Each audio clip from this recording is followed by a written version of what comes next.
प्रयागराज के संगम तट पर महाकुंभ का मेला पूरे वैभव के साथ सजा था।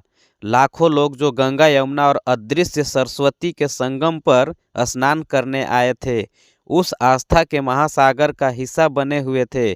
जहां एक और श्रद्धालु अपने पापों से मुक्ति की कामना कर रहे थे, वहीं दूसरी ओर साधु संत और अघोरी अपनी अद्भुत उपस्थिति से इस आयोजन को दिव्यता प्रदान कर रहे थे। एक वृद्ध महिला खड़ी थी जिसका नाम मीरा देवी था। वह भीड़ के बीच से अपने बेटे को खोज रही थी जो 35 साल पहले घर छोड़कर चला गया था। उसे उसके एक पड़ोसी ने, जो महाकुंभ नहाने आई थी, उसने बताया कि उसने मीरा के बेटे को महाकुंभ में अघोरी साधु के रूप में देखा। यही सुनकर वह बनारस के प्रयागराज अपने बेटे को ढूंढने आई थी। इसकी आंखें हर एक अघोरी पर टिकी रहती है, हर चेहरा उसके भीतर उम्मीद जगाता है, लेकिन हर बार निराशा ही हाथ लगती है। उसकी झुर्रियों भरी आंखों में अब भी वही ममता थी जो उसने अपने बेटे के प्यार के लिए 35 साल पहले महसूस की थी। कहानी में आगे बढ़ने से पहले अगर आप भी भगवान को मानते हैं तो वीडियो को लाइक और चैनल को सब्सक्राइब जरूर करें और कमेंट बॉक्स में हर हर महादेव जरूर लिखिए।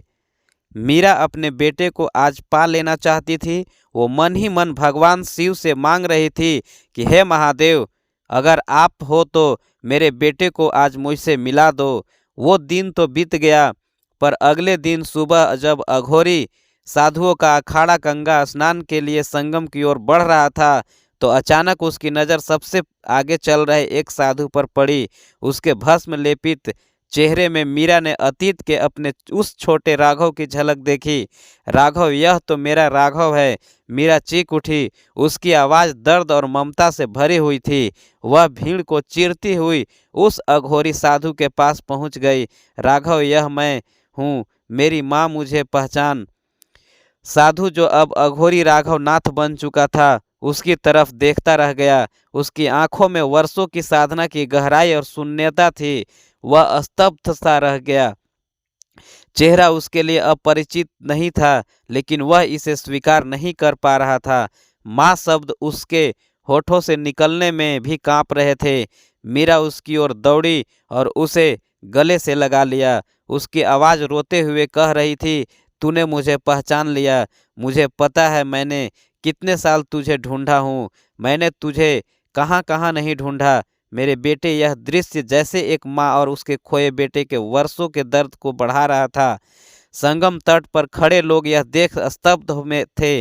माँ बेटे के इस मिलन में कुछ तो अलौकिक था। आखिर मीरा का बेटा राघव से राघव नाथ कैसे बन गया? पूरी कहानी जानने के लिए आपको आज से 35 साल पहले ले चलते हैं और बताते हैं कि आखिर राघव ने घर क्यों छोड़ा और साधु क्यों बन गया। बनारस, जिसे काशी या वाराणसी भी कहते हैं, गंगा नदी के किनारे बसा वह प्राचीन नगर है जिसे भारत की आत्मा कहा जाता है। यह शहर न केवल अपने आध्यात्मिक महत्व के लिए प्रसिद्ध है, बल्कि यह यहाँ की गलियों, मंदिरों और घाटों में एक अद्भुत जीवंतता और पवित्रता का अनुभव होता है। इसी शहर के एक छोटे से घर में रहने वाली थी मीरा, एक साधारण गृहिणी जो अपने पति और छोटे बेटे राघव के साथ रहती थी। मीरा के जीवन में खुशियां कभी अस्थायी नहीं रही। उसका पति रामलाल, जो एक स्थानीय मिल में मजदूरी करता था, अक्सर शराब के नशे में धुत होकर घर लौटता और छोटी छोटी बातों पर गुस्सा करता।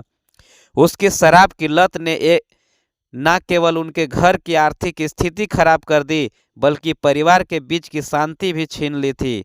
मीरा हर रात एक डर से साया में जीती थी। उनका बेटा राघव, जो केवल 10 साल का था, इन सब बातों को मासूमियत से देखता और समझने की कोशिश करता। उसे अपने पिता से डर लगता था, लेकिन अपनी माँ के लिए उसकी आंखों में गहरी सहानुभूति थी। यह एक गर्मियों की रात थी। बनारस की गलियां शांत थी, केवल कुत्तों के भौंकने की आवाज़ें सुनाई देती थी। रामलाल हमेशा की तरह नशे में धुत होकर घर लौटा। उसकी चाल लड़खड़ा रही थी और हाथ में शराब की बोतल थी। मीरा, वह चिल्लाया, खाना क्यों नहीं बनाया? अभी तक क्या कर रही हो? सारा दिन मीरा ने विनम्रता से जवाब दिया, खाना तैयार है, बस तुम हाथ मुंह धो लो, मैं परोस देती हूँ। लेकिन रामलाल को यह जवाब पसंद नहीं आया। उसका गुस्सा उबाल पर आ गया। उसने बिना कुछ सुने मीरा पर चिल्लाना शुरू कर दिया और उसके पास रखी थाली को जमीन पर फेंक दिया। राघव जो कोने में बैठा पढ़ाई कर रहा था, डर के मारे चुपचाप देख रहा था। रामलाल का गुस्सा यहीं नहीं रुका। उसने मीरा को पकड़कर झकझोरा और थप्पड़ मार दिया। मीरा गिर पड़ी, लेकिन उसने कोई प्रतिरोध नहीं किया। उसकी आंखों से आंसू बहने लगे, लेकिन वह कुछ नहीं बोली। राघव यह सब देख रहा था। उसकी मासूम आंखों में पहली बार नफरत और असहाय का मिश्रण झलक रहा था। उस रात राघव ने पहली बार महसूस किया कि यह घर अब उसका नहीं है रहा। उसके भीतर गहरी वेदना और असंतोष की भावना पैदा हो चुकी थी। उसने अपनी माँ की हालत देखी और अपने मन में यह निर्णय लिया कि उसे यहाँ से जाना होगा। रात के तीसरे पहर जब सब सो रहे थे, राघव ने अपनी छोटी सी पोटली में कुछ कपड़े और माँ के हाथ का बनाया एक माला रखा। उसने धीरे से घर का दरवाजा खोला और बाहर निकल गया। रात का अंधकार घना था, लेकिन बनारस की सड़कों पर राघव के कदम ठिठक दे रहा था। चलते चलते उसने खुद को 80 घाट के पास पाया। वहां कुछ अजनबी लोग एक चाय के खोखे के पास बैठे हंसी ठिठोली कर रहे थे। राघव को देखकर उनमें से एक बुजुर्ग ने कहा, ए बच्चे, इतनी रात को यहाँ क्या कर रहा है? घर नहीं जाना है? राघव ने सिर झुका लिया और कुछ नहीं कहा। उसकी आंखों में डर और असमंजस साफ झलक रहा था। बुजुर्ग ने उसे पास बुलाया और एक कप चाय दी। डरो मत बेटा, यह बनारस है, यहाँ हर मुसाफिर का स्वागत है। उन्होंने कहा। यह पहली बार था जब राघव को किसी अजनबी से दया और अपनापन महसूस हुआ। उसने धीरे धीरे अपनी कहानी सुनाई। फिर बुजुर्ग ने कहा कि बड़ा मुश्किल हाल है तेरा, लेकिन चिंता मत कर, गंगा माई सब देख रही है। बुजुर्ग ने कहा। चाय पीने के बाद राघव ने घाट के पास ही एक कोने में जगह ढूंढी और वहीं लेट गया। आसमान में तारे टिमटिमिया रहे थे और गंगा की लहरें धीमी आवाज में बह रही थी। यह पहली रात थी जब उसने खुले आसमान के नीचे सोने का अनुभव किया, लेकिन उसकी नींद बार बार टूट रही थी। हर आहट पर उसे डर लगता था कि कोई उसे पकड़कर वापस घर ले जाएगा। उसकी आंखों में वह दृश्य बार बार घूम रहा था जब उसके पिता ने उसकी माँ को मारा था। सुबह होते ही घाट पर हलचल शुरू हो गई। लोग स्नान करने आने लगे। साधु संत अपने आसनों पर बैठकर ध्यान लगाने लगे। राघव ने यह सब देखा और उसके मन में जिज्ञासा जागी। उसने महसूस किया कि यहाँ का जीवन उसके पुराने जीवन से बहुत अलग था। उसे अचानक बाबा त्रिपुंड स्वर दिखाई दिए, जो ध्यान की मुद्रा में बैठे थे। उनके चेहरे पर गहरी शांति थी जो राघव को बहुत आकर्षित कर रही थी। वह उनके पास गया और उनके चरणों में बैठ गया। बाबा ने आंखें खोली और मुस्कुराते हुए पूछा, क्या चाहिए बेटा राघव? राघव ने अपने मन की बात बिना किसी झिझक के बाबा को बता दी। बाबा ने उसे अपने साथ रहने की अनुमति दी और उसे शिव भक्ति का मार्ग दिखाने का वादा किया। राघव अब बाबा त्रिपुंड स्वर के शिष्य के रूप में अपना जीवन शुरू कर चुका था। बाबा ने उसे आश्रम में रहने की अनुमति दी थी। आश्रम गंगा के किनारे एक शांत स्थान पर स्थित था, जहां सुबह शाम शिव की आराधना और भजन कीर्तन होते थे। बाबा ने राघव को रोज सुबह ब्रह्मा मुहूर्त में उठने की शिक्षा दी। उनकी पहली शिक्षा थी कि ध्यान और साधना से मन को शांत करना चाहिए। राघव ने यह नया अनुशासन उत्साह के साथ स्वीकार किया। उसने महसूस किया कि इन साधारण नियमों में एक अद्भुत शक्ति थी। साधना के दौरान राघव को शिव के मंत्रों का उच्चारण सिखाया गया। बाबा ने उसे बताया कि यह केवल शब्द नहीं है, बल्कि ऊर्जा का माध्यम है। ओम नमः शिवाय का हर उच्चारण उसे एक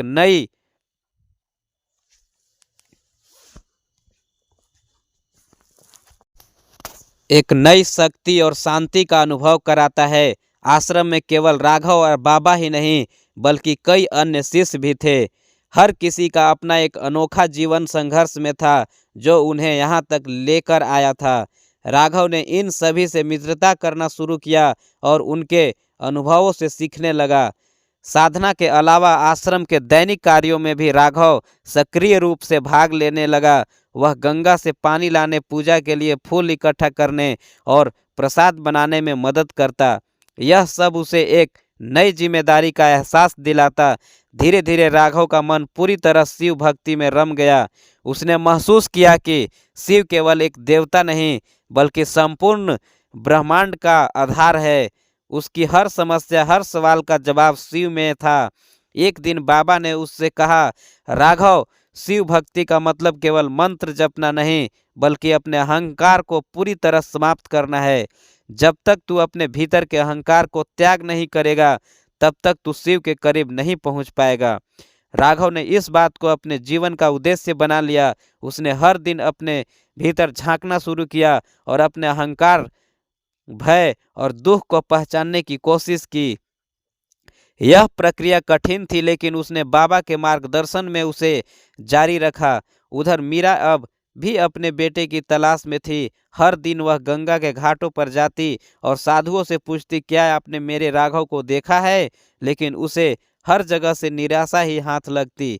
एक दिन मीरा ने एक साधु से पूछा, बाबा, क्या मेरा बेटा मुझे मिल जाएगा? साधु ने उत्तर दिया, माई के दरबार में हर सवाल का जवाब मिलता है, धैर्य रखो। मीरा ने यह बात मन में बैठा ली और अपने तलाश जारी रखी।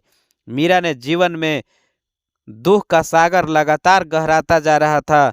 जब से राघव ने घर छोड़ा था उसकी दुनिया अंधकारमय हो गई थी।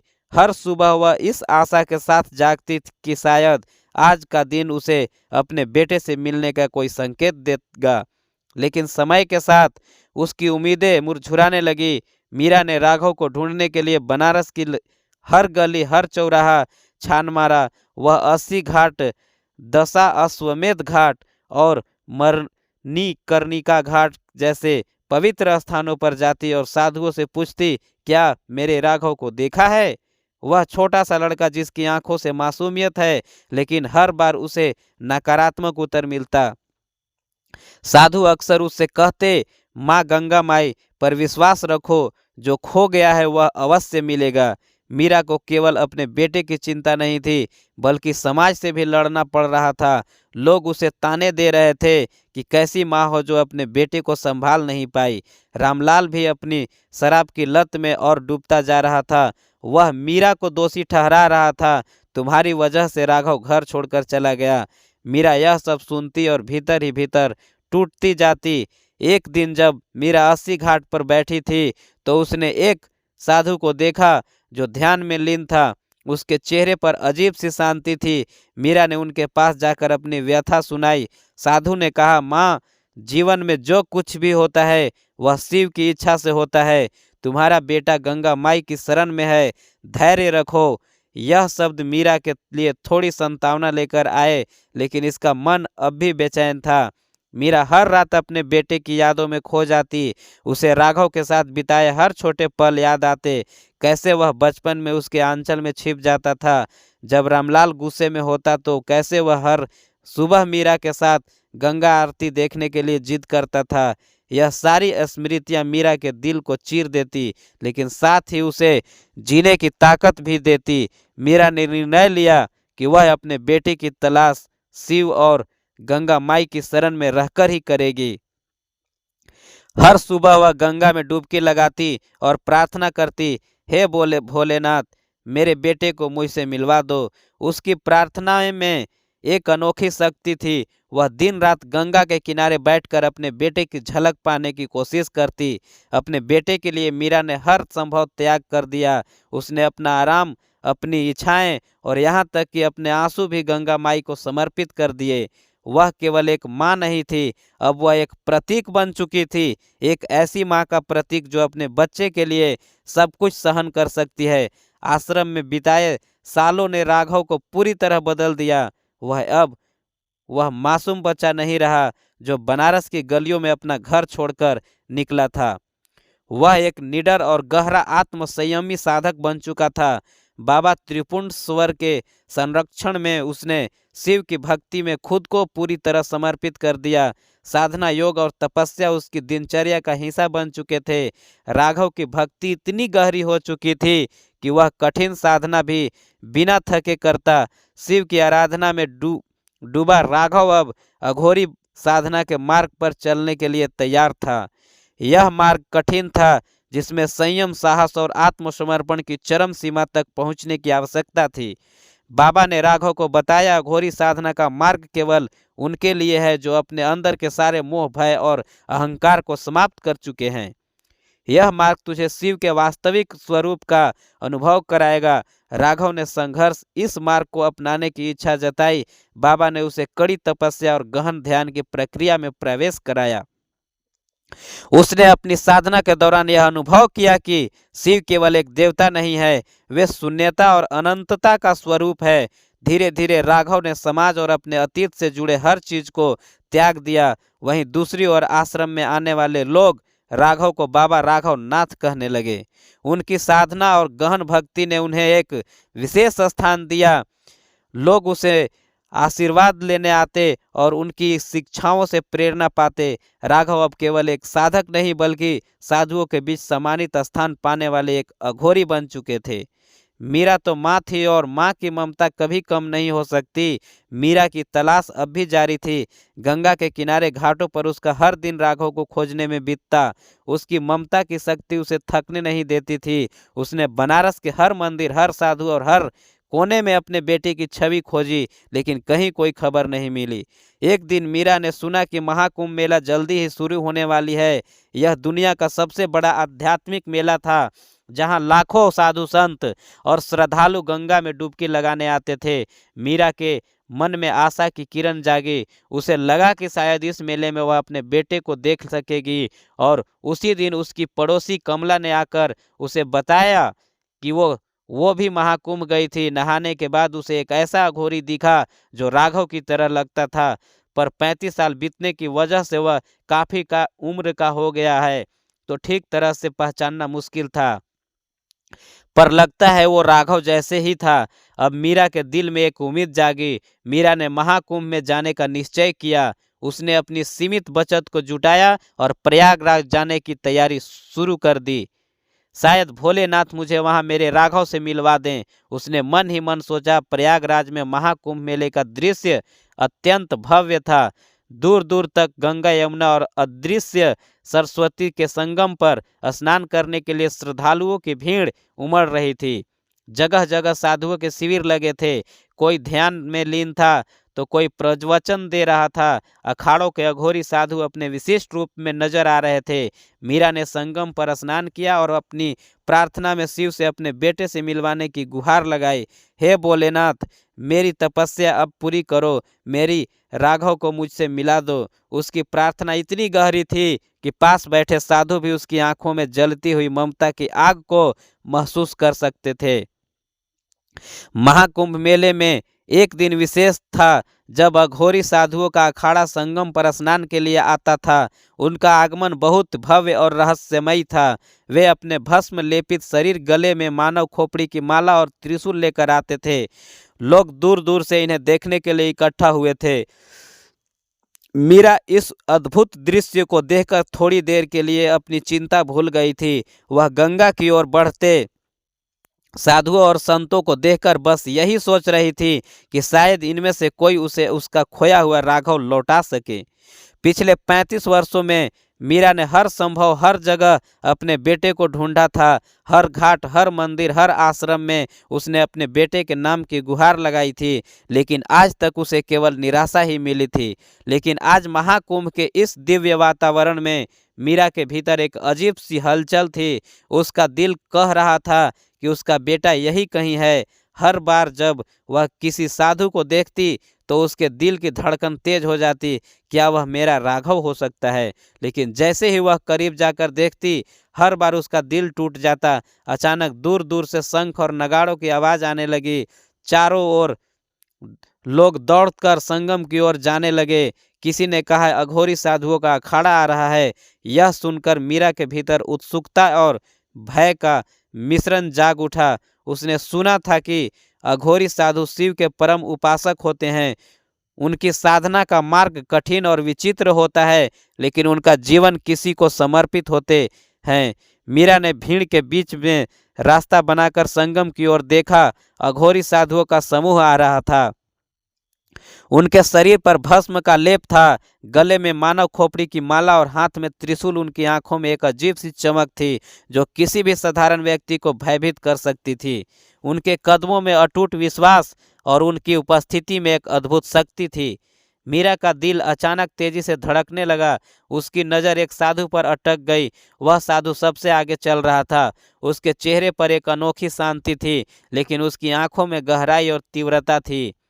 मीरा की आंखें उसे देखते ही भर आई। उसकी छाती धड़क रही थी, जैसे वह किसी अनजाने तूफान का सामना कर रही हो। चेहरा, यह तो राघव है।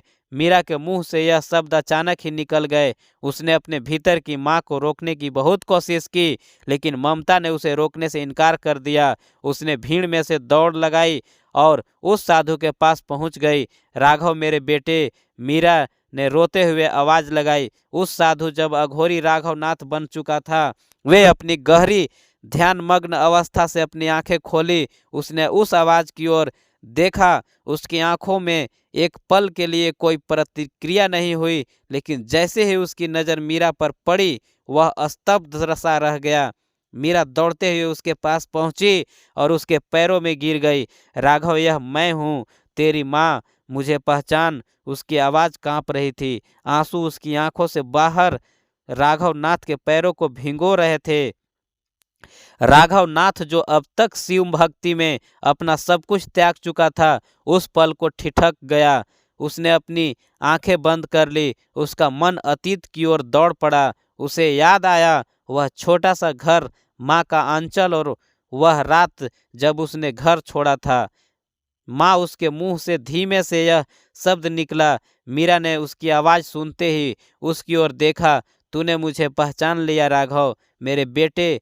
तुझे पता है मैंने तुझे कितने सालों तक ढूंढा है। हर दिन हर रात मैं गंगा के घाटों पर तेरी राह देखती थी। मैंने तुझे खोने के बाद अपना सब कुछ खो दिया। राघव का चेहरा गंभीर था। उसने मीरा की ओर देखा और धीरे से कहा, माँ, मैंने तुझे हमेशा याद किया, लेकिन मैं अब राघव नहीं रहा। मैं अब अघोरी राघव नाथ हूँ। मैंने अपने अतीत को त्याग दिया है। मेरे जीवन का उद्देश्य शिव की सेवा और साधना है। मीरा ने उसकी बात सुनी, लेकिन उसकी ममता ने इसे स्वीकार करने से इनकार कर दिया। उसने राघव का हाथ पकड़ा और कहा, शिव ने मुझे तुझसे मिलवाया है, यह उनकी इच्छा थी। अगर तू अघोरी है तो मैं भी अब तेरी साधना का हिस्सा बनूंगी, पर मुझे मत छोड़ो मेरे बेटे। मैंने बहुत सहा है, अब और नहीं सह सकती। राघव नाथ के भीतर एक तूफान उठ रहा था। उनकी साधना उसे सिखा चुकी थी कि उसे मोह और माया से दूर रहना है, लेकिन उसके सामने उसकी माँ थी, जिसने उसे जीवन दिया, जिसने उसकी हर चोट पर मरहम लगाया। वह अपनी भावनाओं और अपने संकल्प के बीच फंस गया। मीरा रोते रोते कहने लगी, राघव, तेरी माँ हूँ मैं, तुझसे कुछ और नहीं मांगती, बस इतना कि तू मुझे अपने पास रख ले। मैं तेरी साधना में बाधा नहीं बनूंगी, पर मुझे अपने से दूर मत कर। राघव नाथ के आंसू अब रुकने का नाम नहीं ले रहे थे। उसने अपनी माँ को पहली बार इतने वर्षों के बाद गले लगाया। वह पल ऐसा था मानो समय ठहर गया हो। संगम पर खड़े लोग इस दृश्य को देखकर भावुक हो गए। किसी के आंखों में आंसू थे तो कोई मीरा की ममता को प्रणाम कर रहा था। माँ, मैं तो तुझे अपने साथ रखूंगा, मैं तुझे कभी नहीं छोड़ूंगा। मेरी साधना अधूरी थी, क्योंकि मेरी माँ के आशीर्वाद के बिना कोई भी तपस्या सफल नहीं हो सकती। राघव नाथ के इन शब्दों ने मीरा के भीतर के हर दर्द को मिटा दिया। मीरा ने अपने बेटे के माथे को चूमा और कहा, शिव तुझ पर अपनी कृपा बनाए रखे। मेरे बेटे, तूने मेरी तपस्या को सफल कर दिया। मीरा ने राघव को गले से लगा लिया। वह रो रही थी और राघव भी रो पड़ा। इतने सालों का दर्द और बिछड़न उस एक पल में समाप्त हो गई। वहां खड़े लोग यह अद्भुत दृश्य देखकर भावुक हो गए। राघव ने कहा, माँ, मैं शिव के मार्ग पर हूँ। मैं तुम्हें बहुत याद करता था, लेकिन मेरी साधना ने मुझे सब कुछ त्यागने के लिए प्रेरित किया। मीरा ने उसके सिर पर हाथ फेरा और कहा, बेटा मैं जानती हूँ कि शिव की इच्छा से ही हम अलग हुए थे और अब शिव ने ही हमें मिलाया है। राघव ने अपनी माँ को आश्रम चलने का आग्रह किया। उसने बाबा त्रिपुंड स्वर से मीरा का परिचय कराया।